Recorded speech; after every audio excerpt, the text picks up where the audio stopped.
بسم اللہ الرحمن الرحیم ورفعنا لک ذکرک آمنت باللہ صدق اللہ العظیم اللہم صلی علی محمد وآلہ وإطرته بعد ذکر معلوم لک الصلاة والسلام علیکہ یا سیدی یا رسول اللہ الصلاة والسلام علیکہ یا سیدی یا حبیب اللہ وعلی آلک واصحابک یا رحمت للعالمین۔ تمام دوستوں، بزرگوں اور چھوٹے بھائیوں کی خدمت میں دنیا کے کم ترین شخص کی طرف سے السلام علیکم ورحمۃ اللہ وبرکاتہ۔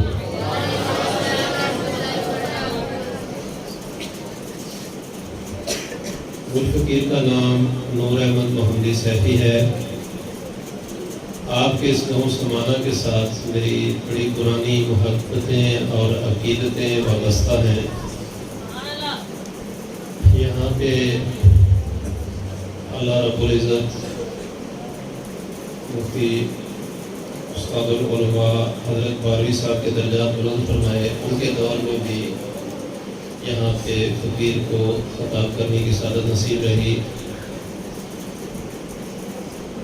یہاں پہ زرعی یونیورسٹی فیصل آباد میں میرا 10 سالہ تعلیمی دور گزرا ہے، بی ایس سی سے لے کر پی ایچ ڈی تک، اور آج کل کوشاد کا ایک علاقہ وادی سونس کیسر کے نام سے، وہاں ایگریکلچر آفیسر کی نوکری ہے، اور ساتھ کوشش یہ ہوتی ہے کہ سرکار کی نوکری میں عمر تمام ہو جائے۔ تو آج کی اس بابرکت رات میں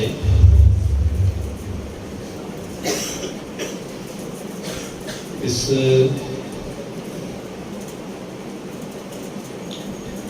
رات کریم آقا صلی اللہ علیہ وسلم کی ولادت با سعادت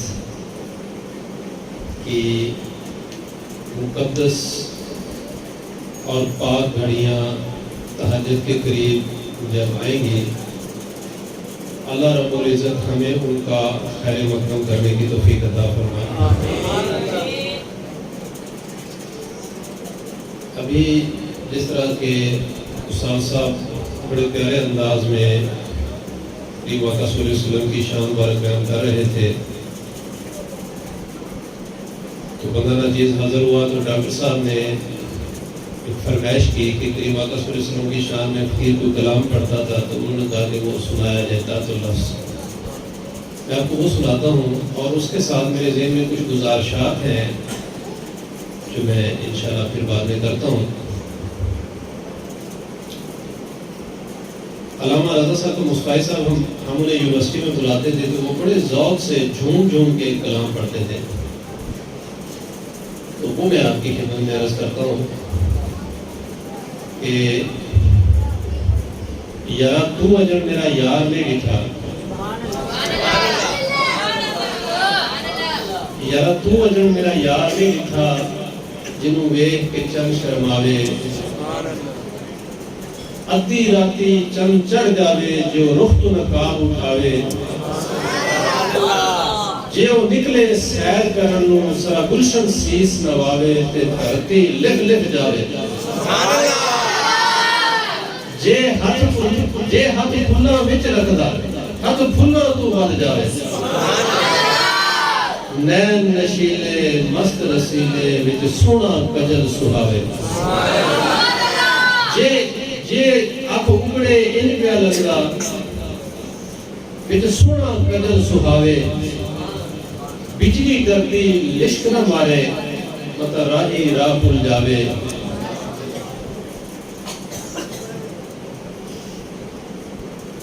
آگے عالم صاحب فرماتے ہیں کہ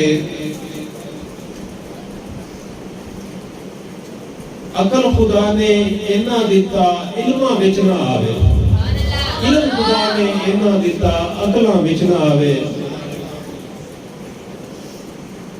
عقل خدا نے اینا دیتا علماں وچ نہ آوے، تے علم خدا نے اینا دیتا عقلاں وچ نہ آوے۔ آزم ایڈا سونا ماہی سنو کدھرے نظر نہ آوے، اللہ رب العزت اس رات کی سعادتوں سے ہم سب کو مالا مال فرمائے۔ ابھی حضور جو سادہ سی بات ہے اسے میں آپ تک پہنچا کے اجازت چاہتا ہوں۔ یہ انداز شاید تھوڑا سا آپ کے لیے بدلا ہوا ہو، لیکن بھائی میرے دل کی بات یہ ہے کہ میلاد کی کوئی ایک ایسی جھنڈی لگ جائے جو روز محشر، حوض کوثر اور پرصراط پہ مجھ فقیر کے اور آپ کے کام آ جائے۔ تو یہ گزارشات سمجھیں میری طرف سے، کیونکہ میرے نوجوان بھائی اور بزرگ بھی بیٹھے ہیں۔ 4 یار کا صدقہ، یہ 4 چیزیں کل کے حوالے سے خصوصی میں نے عرض کرنی ہے۔ اس میں حضور ایک تو یہ ہے کہ کل بسم اللہ لنگر شریف بنایا جائے، تقسیم کیا جائے، اس کی بڑی ساری فضیلتیں ہیں، اِصالِ ثواب کیا جائے، اور اس میں لیکن ایک چیز کا خیال رکھا جائے کہ لنگر کی بے ادبی نہ ہو۔ بعض لوگ چھتو سے لنگر پھینکتے ہیں، اور بعض کا چونکہ بہت زیادہ ہوتا ہے لنگر، تو اللہ معاف رکھے، جس طرح کہتے ہیں کہ راجنوں کو چارج، اس سے پھر رزق کی لنگر کی بے حرمتی یا بے ادبی نہ ہو۔ کیوں جی یہ ٹھیک بات ہے؟ اچھا، دوسری بات یہ جی کہ علماء اس میں اجازت عنایت فرماتے ہیں کہ کیک کاٹا جائے، کھایا جائے، خوشی منائی جائے، لیکن کیک کے اوپر کریم آقا صلی اللہ علیہ وسلم کا نام نامی، اسم گرامی یا امت خضرا شریف یہ نہ منایا جائے۔ کیوں جی متفق ہے اس بات سے؟ ٹھیک ہے۔ اچھا، اس کے علاوہ تیسری گزارش یہ ہے کہ رسول اللہ صلی اللہ علیہ وسلم آپ مہربان کے انوارات سے آپ کے چاہنے والوں کو وجد ہوتا ہے، تو وجد بھی علماء نے جائز فرمایا ہے، لیکن میلاد کی ایسی کوئی خوشی دنیا کے کسی عالم نے جائز قرار نہیں دی جس میں بازار میں ناچا جائے۔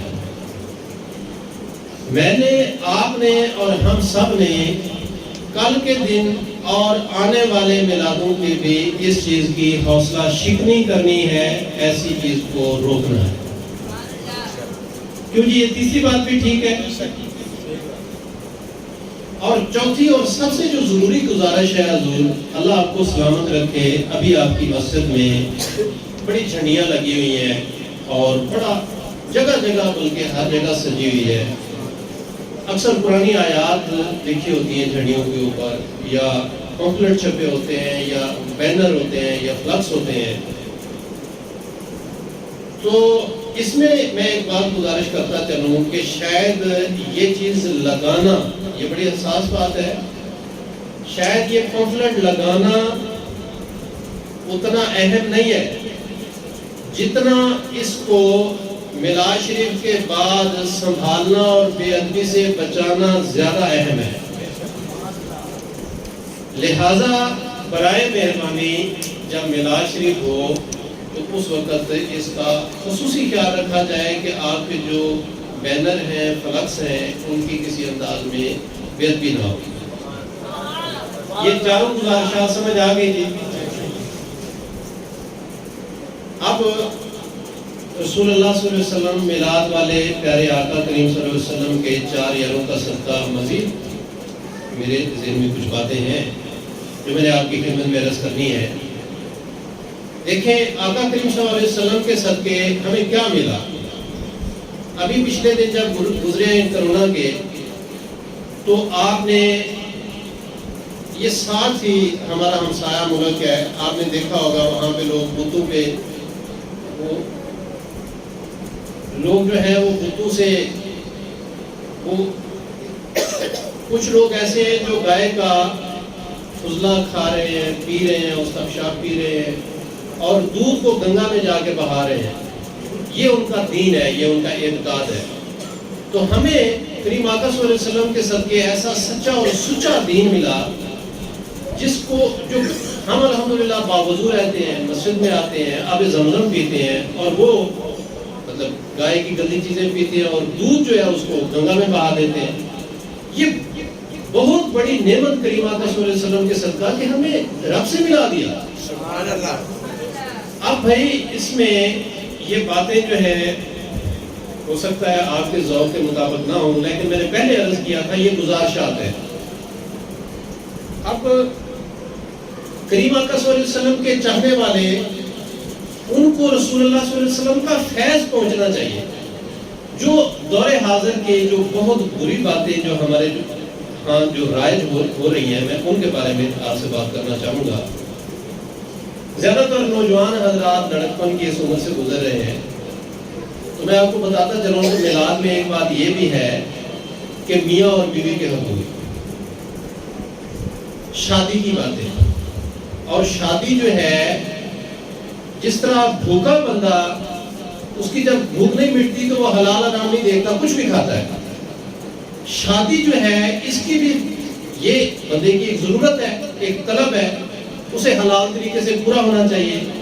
میلاد والے آقا کی حیات طیبہ سے اگر ہم دیکھتے ہیں تو ایسی وفاؤں کے نمونے ملتے ہیں کہ آپ مہربان تشریف لائے، آپ نے شربت نوش فرمایا، اور اس طریقے سے کہ آپ نے ام عائشہ سے پہلے پوچھا کہ عائشہ آپ بتائیں آپ نے کس جگہ سے پیا؟ پیالے پہ جس جگہ ان کے ہونٹ لگے اس جگہ سے آپ نے پیا۔ اور ایک بار آپ نے ام عائشہ کے ساتھ دوڑ لگائی اور اس وقت آپ آگے نکل گئی، پھر کافی سارا وقت گزر گیا، آپ نے ایسے دوبارہ دوڑ لگائی، اب دوڑتے ہوئے آپ آگے نکل گئے تو آپ نے فرمایا عائشہ وہ پچھلا بندہ جو ہے وہ پورا ہو گیا۔ ایک بار ام عائشہ جو ہے سواری کرنے لگی تو آپ نیچے بیٹھے، آپ نے اپنا گوٹا یعنی اپنا یہ جو گھٹنا مبارک ہے وہ آپ نے پیش فرمایا، آپ نے فرمایا کہ عائشہ اس میں پاؤں رکھے تو سوار ہو جاؤ سواری کو۔ اور حضرت اماں خدیجہ جب آپ کا آخری وقت آیا تو یہ ہوا کہ آپ نے بی بی فاطمہ سلام اللہ علیہ کو بھیجا، بڑا بخار تھا، طبیعت بڑی خراب تھی، تو آپ نے پیغام بھیجا کہ مجھے آقا پاک صلی اللہ علیہ وسلم کا کرتا مبارک مل جائے۔ آپ نے پوچھا کس لیے؟ عرض کی گئی کہ مجھے لگتا ہے کہ شاید میری زندگی کا آخری بخار ہے، شاید میں نہ رہوں دنیا میں، تو میں آپ مبارک کے لباس میں اس دنیا سے جانا چاہتی ہوں۔ تو آقا پاک صلی اللہ علیہ وسلم نے، آپ نے لجپال نے کیا ارشاد فرمایا؟ وفاؤں کے شہنشاہ نے ارشاد فرمایا خدیجہ اس آخری گھڑی میں تو نے مانگا بھی تو کیا مانگا، تو مجھ سے میرے جسم کی کھلڑی بھی مانگتی تو میں تجھے دے دیتا۔ اب دور حاضر کے جوانوں میں جو ایک ابھرتا ہوا خطرناک ترین رجحان ہے وہ شادیوں کی ناکامی اور طلاقوں کی زیادتی ہے۔ ہر چوتھا بندہ طلاق دے رہا ہے، ہر پانچواں بندہ طلاق دے رہا ہے، اور پھر بعد میں در در کے دھکے کھا رہا ہے۔ پھر بعد میں جناب علماء کے پاس جاتے ہیں اور کہتے ہیں کوئی طریقہ واپسی کا، یار وہ میں غصے سے طلاق دے رہی۔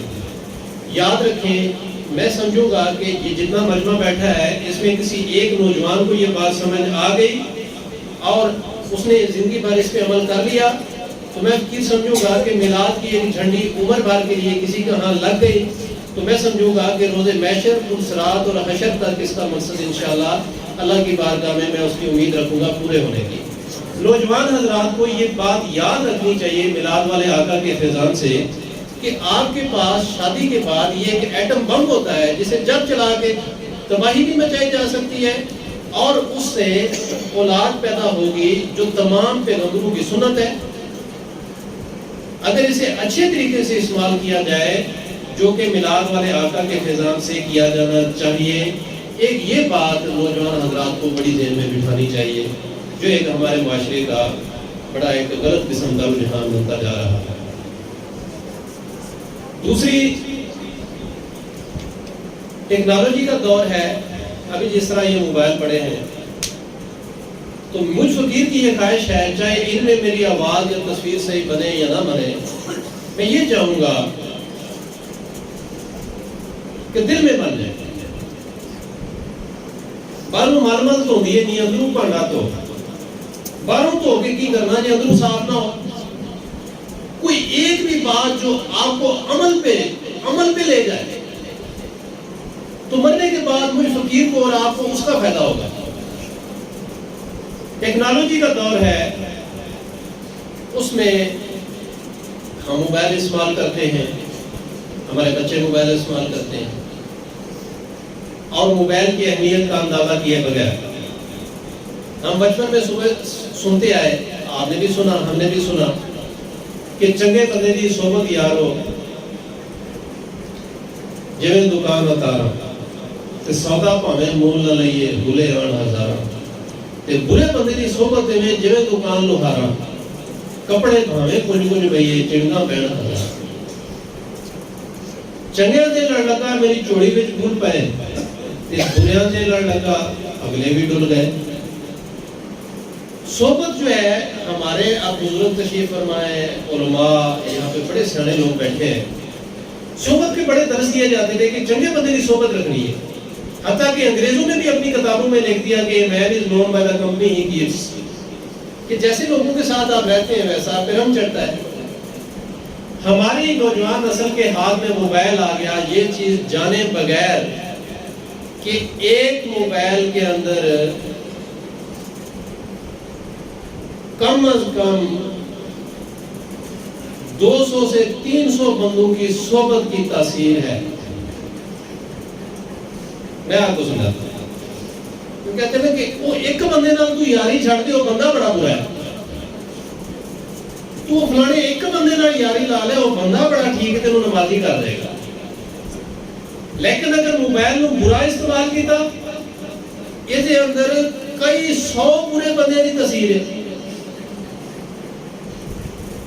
اگر انہوں اچھے مقصد سے استعمال کیتا تے اس دے اندر کئی 100 اچھے بندے دی تاثیر۔ موبائل ایک ایسی چیز ہے جب آپ اسے آن کریں گے، اللہ معاف فرمائے استغفر اللہ، یہ ایک ایسی چیز ہے موبائل کے مسجد میں بیٹھے ہوئے لوگ آن کرتے ہیں، آگے ایسی ایسی تصویریں بھول جاتی ہیں کہ عقل دنگ رہ جاتی ہے۔ ابھی آگے موسم سرما آنے والا ہے، نوجوانوں کی اکثر لوگ، مجھے کئی والدین نے بتایا، میرے پاس بچے پڑھتے تھے، ان کے باپو نے مجھے بتایا کہ یہ تو شگرد ہے، اللہ دے نام دے انہوں کوئی سمجھاؤ، ساری رات بسترے چ منہ دے کے کچھ بھندا رہتا ہے، پتہ نہیں کی کرتا ہے۔ اور پھر ایک اور میرا جاننے والا ہے، ہمارا رشتہ دار ہے، اس نے موبائل پہ فنگر پرنٹ لگایا ہوا ہے، جب کوئی کال آتی ہے یا کال کرنی ہوتی ہے تو اس کی بیوی، اس کی بہنیں، اس کی ماں اسے کہتی ہے کہ پتر لاک کھول دے، میں کال کرنی ہے، وہ اس کے پیچھے پیچھے منتیں کرتی رہتی ہیں۔ وہ تھوڑی دیر کے لیے کھولتا ہے، وہ پھر آٹو لا کے دوبارہ لگ جاتا ہے۔ اس موضوع پہ ممبر و محراب سے بات نشر ہونی چاہیے کہ اس کے پاس کچھ موبائل میں ایسا مواد ہے جو اپنی ماں سے چھپاتا ہے، جو اپنی بیوی سے چھپاتا ہے، بہن سے چھپاتا ہے، بھائی سے چھپاتا ہے، باپ سے چھپاتا ہے۔ تو اللہ اس کے رسول کی بارگاہ میں اتنا بے شرم اور بے حیا ہو گیا کہ چھپاتا ہی نہیں ہے میلاد والے آقا سے۔ کسی ایک نوجوان کے اندر ایک بھی جھنڈی اگر اس چیز کی لگ گئی، اس نے جان لیا اور اس نے دل میں بٹھا لیا کہ میرے اور آپ کے میلاد والے آقا نے ارشاد فرمایا کہ جب کسی میں حیا نہ رہے پھر جو جی چاہے ہے، بہت بڑی بات ہے۔ یہ اس وقت کسی اولاد کو کہی جاتی ہے جب اسے اللہ معاف فرمائے استغفر اللہ توبہ توبہ فارغ کرنا ہوتا ہے۔ ماں پہ آندہ ہے کہ تجھا میرے کو جو دل کر دے کر جا۔ یہ بات نوجوان نسل کے لیے بڑی ضروری ہے۔ موبائل لیں، بسم اللہ، اس کے اندر قرآن پاک رکھیں، بلکہ میں آپ کو ایک بڑا عجب سی بات عرض کرتا ہوں۔ آج کے دور میں یقین جانے متقی اور پرہیزگار بندہ ہے ہی وہ جو اپنے آپ کو گناہ کا موقع ہی نہیں دیتا، ورنہ بھائی اور فتن دور ہے، گناہ کا موقع ہی نہ دے سکتے۔ الحمدللہ میں نے یونیورسٹی میں 10 سالہ تعلیم حاصل کی اور میں نے پی ایچ ڈی تک سادہ بٹنوں والا موبائل رکھا ہے۔ لاکھوں کے حساب سے پیسے آتے رہے ہیں، 22 لاکھ کا اسکالرشپ میرا لگا تھا، لیکن میں نے نہیں لیا۔ الحمدللہ شادی ہوئی، نوکری ہوئی، اس کے بعد جب اتنا اطمینان محسوس کیا پھر لیا ہے۔ اس لیے میں آپ کو عرض کر رہا ہوں کہ کسی ایک کے اندر کی یہ جھنڈی لگ گئی اور یہ جتنے رزلٹ برے آ رہے ہیں اور یہ بچے اغوا ہو گئے، اس طرح ہو گیا، اس طرح، کبھی دیکھیں کہ اس کے جڑ میں کیا ہے، کیوں ہوتا ہے ایسے؟ اللہ نہ کرے اگر کسی نے برا مواد اور فضول فضولیات اور واہیات چیزیں جو رات بھر دیکھتا رہا تو وہ تو صبح اٹھ کے کسی اللہ معاف کرے باولے اور ہلکے جانور کی شکار ڈھونڈنے کے لیے نکل پڑے گا. 7 سال کی بچی ملے گی اغوا کر لے گا, 8 سال کی ملے گی 11 سال کی, تو کچھ بھی کرے گا. یہ قصور میں زینب کے واقعات کیوں ہو رہے ہیں؟ تو یہ مجھ فقیر کی گزارش ہے کہ اس چیز کو اپنی اولاد کو خود کو یہ میلاد والے آقا کریم صلی اللہ علیہ وسلم کا فیض سمیٹا جائے عمر بھر کے لیے, اور اللہ کرے ہماری پوری حیات پوری زندگی میلاد ہی بن جائے. ایک اور گزارش, بچوں کی بچپن سے تربیت کرنا شروع کریں. ہمارے پنجابی گھرانوں میں اکثر ایسے ہوتا ہے کہ چھوٹا بچہ ہوتا ہے تو اسے بچپن میں ہی ابھی وہ بات کرنا سیکھتا ہے, تو اللہ معاف کرے تربیت کا اتنا فقدان ہوتا ہے کہ اگر بچیاں ہیں تو انہیں, اب تو بچیاں کیا, اب تو بڑوں میں بھی ایسے ہیں, جو لباس پہنائے جائیں گے وہ جسم چھپانے والے نہیں, جسم زائد کرنے والے پہنائے جائیں گے. اتنی عجب بات ہے.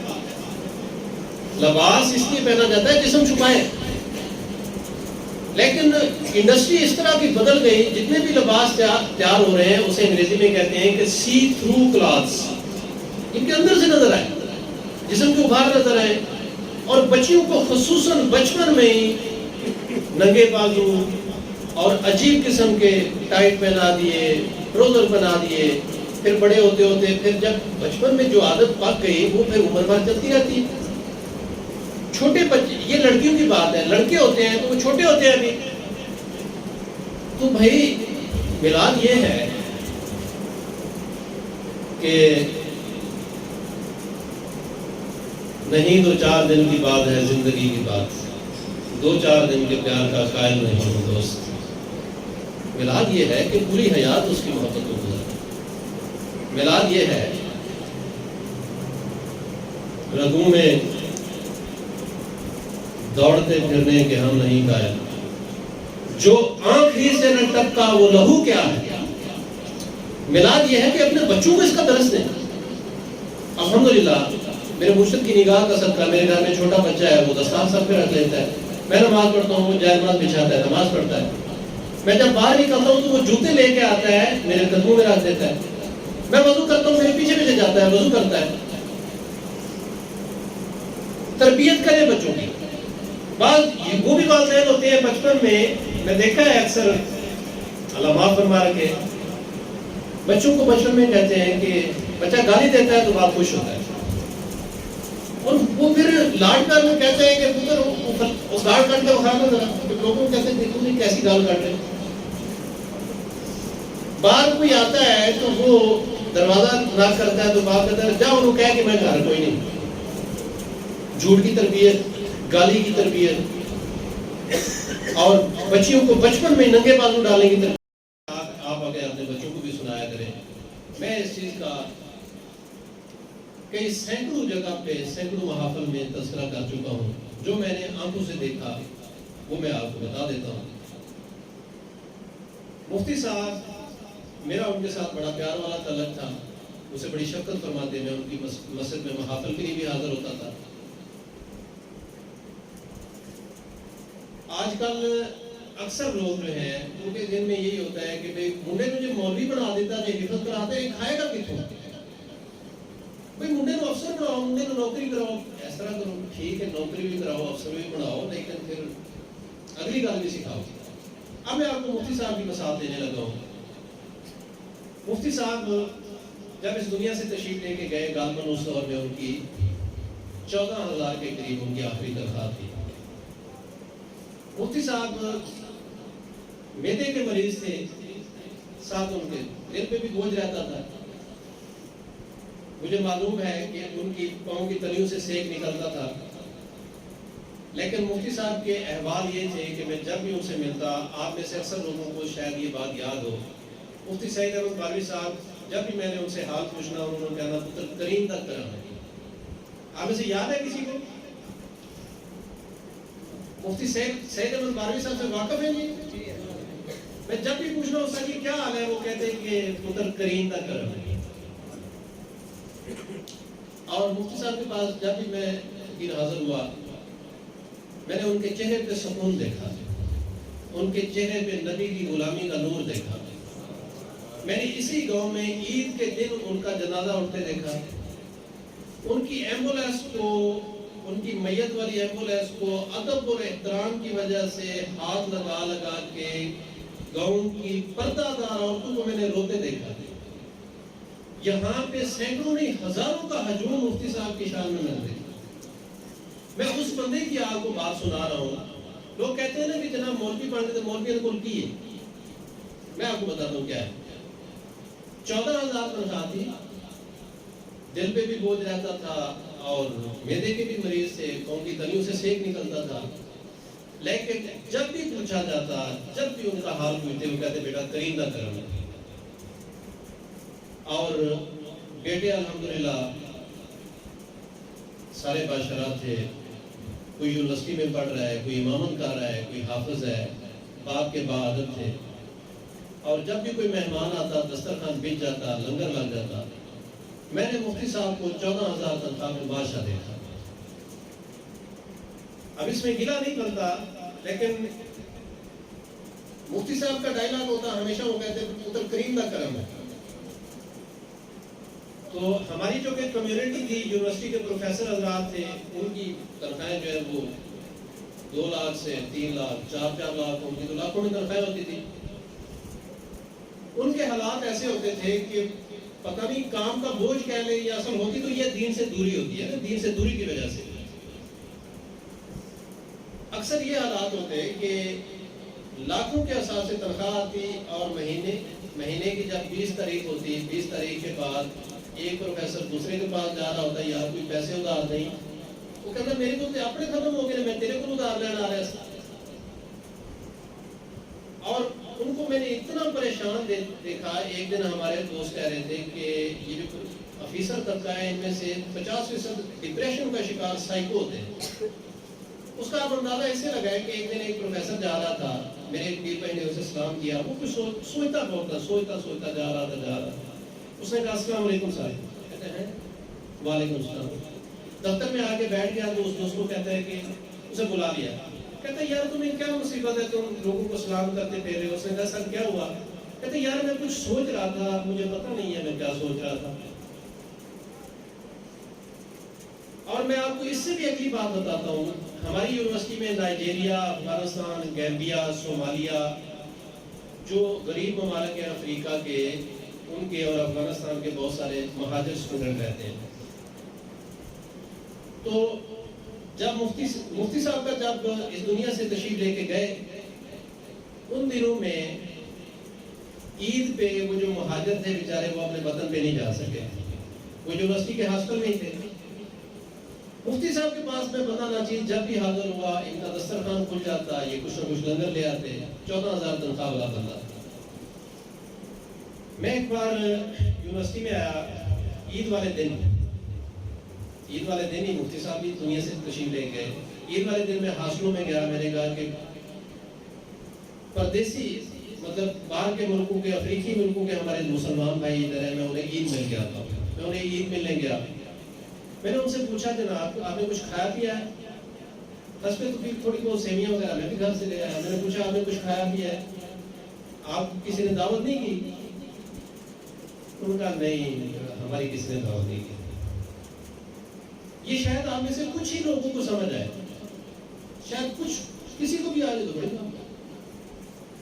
یہ علماء فرماتے ہیں نا، اکثر آپ کو بتاتے ہیں کہ اللہ پاک قرآن عظیم و شان میں فرماتا ہے کہ جنہوں نے ہمارے ذکر سے منہ موڑا، ہم ان کی زندگی تنگ کر دیں گے، ان کی معیشت تنگ کر دیں گے، ان کی روزی تنگ کر دیں گے۔ روزے محشر ہم انہیں اندھا اٹھائیں گے، وہ کہیں گے یا اللہ میں تو آنکھوں والا تھا۔ اللہ فرمائے گا کہ اگر تو آنکھوں والا ہوتا تو سمجھ نہ جاتا۔ ایسی زندگی تنگ ہوتی ہے۔ 500 کے قریب پروفیسر ہے، سب کی لاکھوں میں تنخواہ ہے۔ افریقی ملکوں کے پردیسی غریب الوطن مسافر مسلمان بھائی ہاسٹلوں میں پڑے سڑ رہے ہیں، کسی نے جرت نہیں کی گھر بلانے کی۔ مفتی سعید احمد 14,000 میں جب بھی اس کے پاس آتے لنگر کھلا دیتا. اس لیے میں نے عرض کیا جو ہوتا ہے وہ نظر نہیں آتا, جو نظر آتا ہے وہ ہوتا نہیں ہے. تو بھئی اللہ اور اللہ کے نبی کے حکم کی طرف آئے. میلاد یہ ہے, اس بھری محفل میں سے آپ میں سے آج کوئی ایک صاحب تہیہ کر لے کہ وہ قرآن حفظ کرے گا یا اپنے بچے کو کرائے گا, تو عمر بھر کے لیے ہم سمجھیں گے کہ ایک میلاد کی جھنڈی ایسی لگی ہے جو حوض کوثر, پرسرات اور روز محشر تک جانی. باہروں مال دو دیے نہیں, اندروں بانٹا دو, باہروں دو کے کی کرنا جی اندروں صاف نہ ہو. بات جو اللہ کرے جو فقیر نے گزارشات کی ہے, یہ میں نے آپ کے علاقے کی مثال دی ہے آپ کو. اور پھر یہ مفتی صاحب کی زندگی جو ہے وہ بڑے سارے بڑے بڑے سام لوگ جو ہیں ان سے اچھی رہی ہے.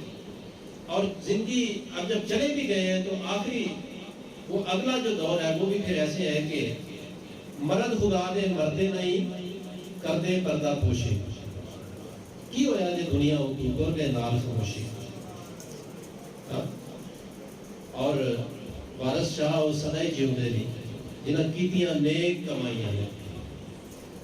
اللہ رب العزت کروڑوں رحمتیں برکتیں نازل فرمائے ان کے مزار اقدس پہ.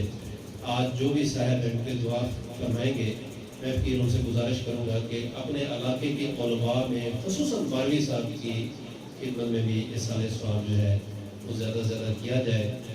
انہی گزارشات کے ساتھ یہ شاید کوئی تقریر نہ ہو, تقریر کم اور گزارشات اور گفتگو زیادہ تھی آپ بھائیوں کے ساتھ. اور میں اللہ رب العزت کی بارگاہ سے دعا کرتا ہوں کہ اس میں کوئی غلطی ہو گئی تو مالک معاف فرما دے, اور مجھ سمیت ہم سب کو اس میں سے میلاد والے آقا کا فیضان ہماری نسلوں میں جاری رہے.